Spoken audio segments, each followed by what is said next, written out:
Well, what a difference a week makes, right? Weather-wise, was excited early on. I thought we'd be able to get out on the grass and experience some good move the ball stuff. Really excited to get practice 9 behind us, stay relatively healthy. Had a couple guys dinged up, but nothing should be catastrophic or anything for the short term. So really this next week is very important because we've got our 2 scrimmages out of the way. We can't do another one until the spring game on the 20th. So really a big week in front of us, just kind of correcting where we're at, continue to install, get a little bit of football IQ, situational football awareness. I really like some of the growth of our young players, especially the guys that just joined us in January, some of the new players that just came in January, some of the transfers really making some big steps. Some of the guys that made position changes continue to make steps forward. So really excited about our new coaches as well, to see Antonio and on defense, Charlie Bolin, and then on offense, obviously Thad and Dish, to see the impact they've made on the offensive and defense side of Bolin and Dish. And the special team just continues to be very impressive. I think our kids have really bought in what we're doing, made some change-ups, some things that are easy to see, some things that are a little bit different, but couldn't be more excited about where we're at. Offensively, I think continuing to grow, right? Like anytime you have transition, especially at the tailback and at the running back, or at the quarterback position, at center, those are the 3 main ball carriers for us. And then in the throw game, obviously you have the constant of Pat Bryant and Isaiah and Casey with Tip Ryman. That's kind of a nucleus that returns. So to have those other guys build around them, as well as a new offensive line, and defensively return the number of plays we do up front, but the back end we've been trying to stress them and continue to build. So I like the growth out of there. So I'm really excited about where we're at and where we got a chance to go in the next 2 weeks. Coach, seems like you have 3 guys taking second-team reps at quarterback. Has any of those 3 kind of stepped up and Actually, we have 4 guys that are are taking all kinds of reps with the 1s and 2s. I don't know what scrimmage you watched, but the one I watched, right? The kind of went into it. We got 4 guys. Obviously, 2 new transfers, Donovan Leary and Kirkland Michal. Really throughout the spring, through 9 practices, those 4 guys have really split the 1s and 2s. We've rotated a number of guys through with the 1s and a number of guys through with 2. We're trying to balance it up and even it out.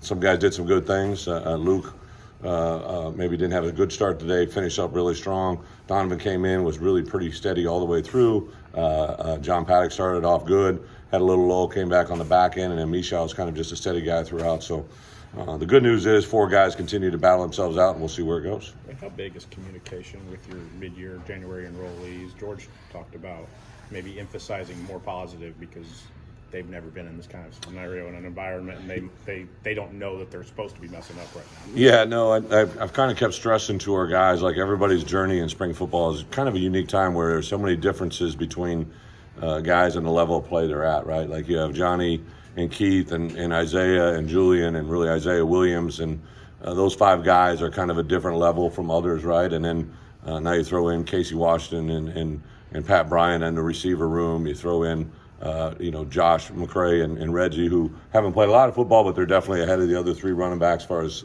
time on the field and time on the grass. Defensively, Johnny and Keith played a lot, but now we got a bunch of guys who we're trying to get reps in around them. Seth on the outside linebacker room, and Gabe, just for 1 year, have more than everybody else. So it kind of just every position, it's a little bit different. And I have been telling our coaches and our players, don't get frustrated that you're not at their level yet, right? Like, it's part of the process. Enjoy the journey. Don't try to skip to the end, and good things can happen. So the secondary, it seems like you guys are kind of maybe starting to be able to whittle down where you want guys. How do you feel like the growth's kind of been on the back end? Yeah, this week was different from last week, and I think we'll make changes this week. A guy that jumped out today, I thought Miles Scott continues to move forward. We moved him from a kind of a corner / nickel position to the middle of the field. Nicario Harper really flashed today on certain plays. TJ is another guy that's really continued to come from up in the perimeter. We got about 5 or 6 corners that have, Taz with obviously the most game experience, but T Strain unfortunately got a little bit sick here in the last 48 hours, so he's a little limited today. But I just, been kind of stressing Aaron, let's just keep rolling guys through. Let's keep as many reps, many valuable plays as we can, which is experience right now. Even though nothing this next week will be live scrimmage situation, the value of calling, communicating, aligning, reacting is really invaluable. What has stood out about Xavier Scott and kind of his growth from where he was to maybe a bigger role now? Xavier really, very fortunate, came to us through a recommendation of a couple buddies of mine. He was an under-recruited kid. It was during COVID. No one had touched him, got a phone call. We had to manipulate an NCAA rule at the time, which allowed us to blue shirt him in the context of that, right? And it's been probably coming in from his class, one of the most, not surprised, but bonuses that we didn't expect coming in the door, right? He's a guy that last year played at a high level. Even you go look at the Michigan game, the volume that he played, Mississippi State, incredible competitor, really high football IQ, extremely athletic. He's changed his body, probably could play one of 3 positions for us.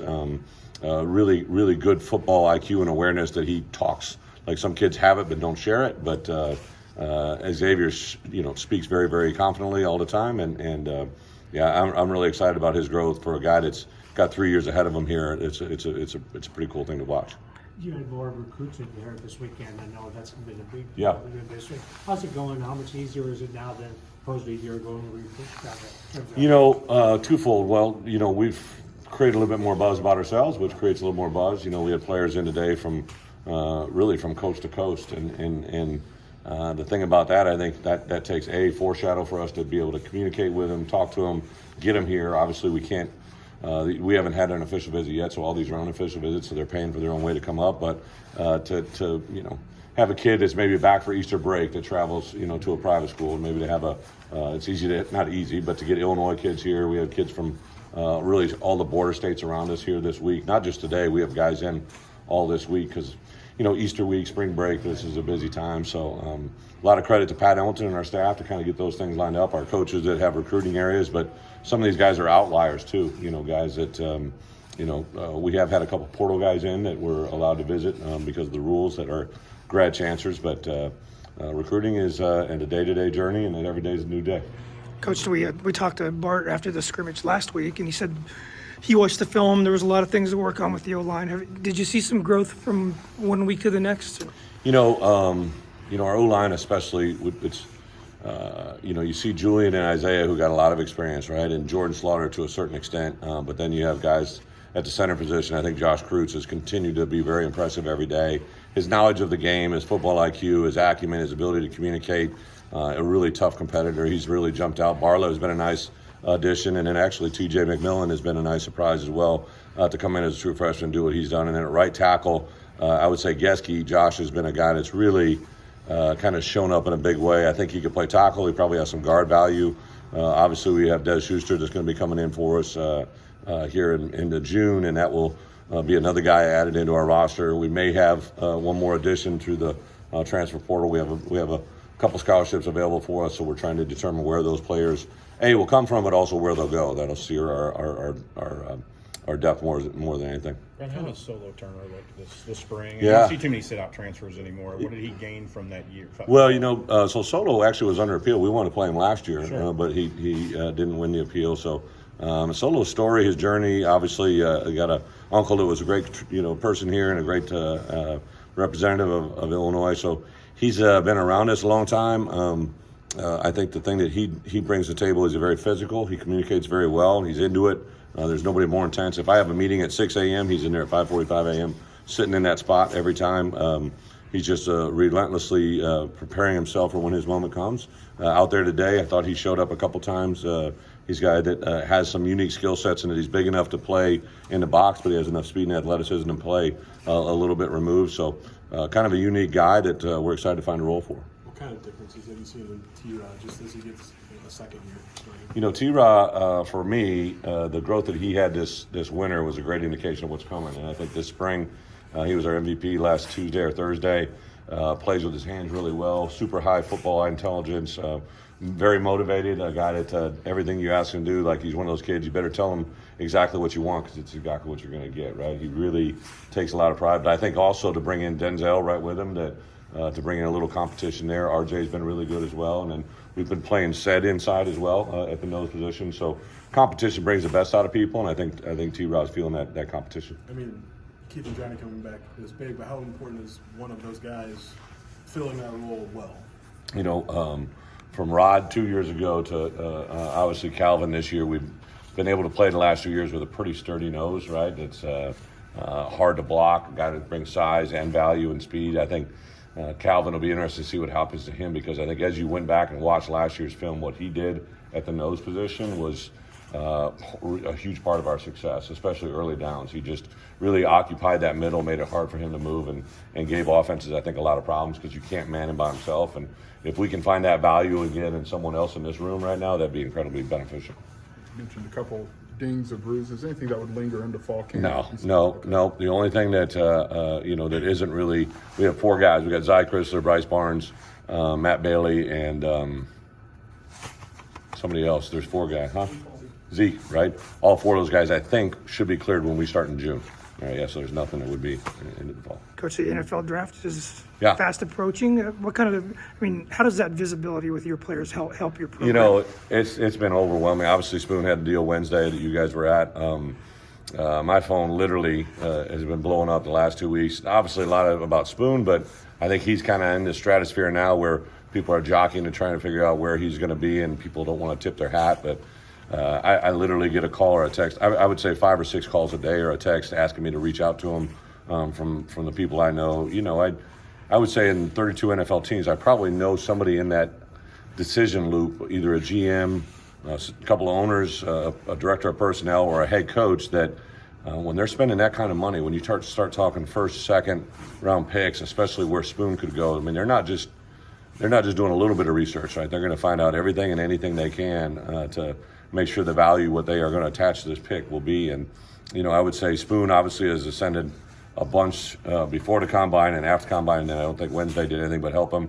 Quan's continued to climb. I think Sid Brown has continued to I get a lot of calls on Sid.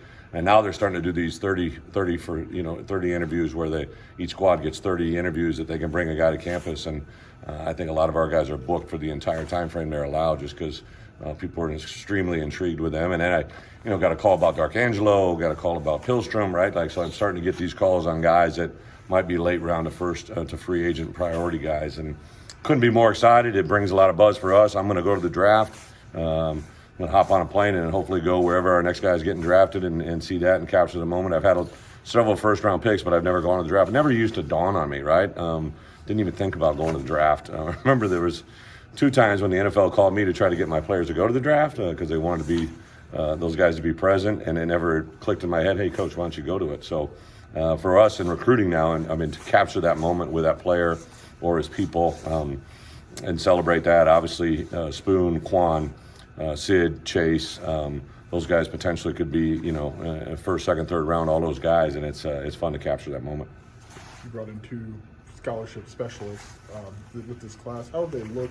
Obviously we saw Dave. Great question. What's been the development? Yeah, Dooley Declan is really impressive. Just his demeanor, his personality. Knew during recruiting he's a pretty serious kid. Mom and dad established that, and a local kid, right, that has done well, and he's been very impressive. Hit the ball extremely well out there today. Now he's a lefty, so it's a little different. You got a left-footed punter. When I was in the league, when I was with New England always wanted a left-footed punter because their ball just comes off their foot so much different. And you can ask our returners, a left-footed punt is a completely different catch than a right-footed punt, just the way the ball comes off and spirals. And then I would just say,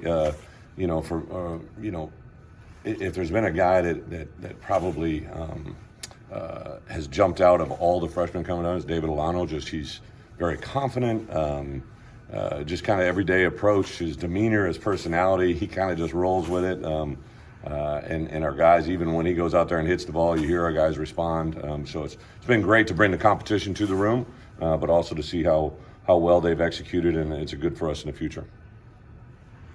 Thank you. Thanks, Coach. Good to see you guys.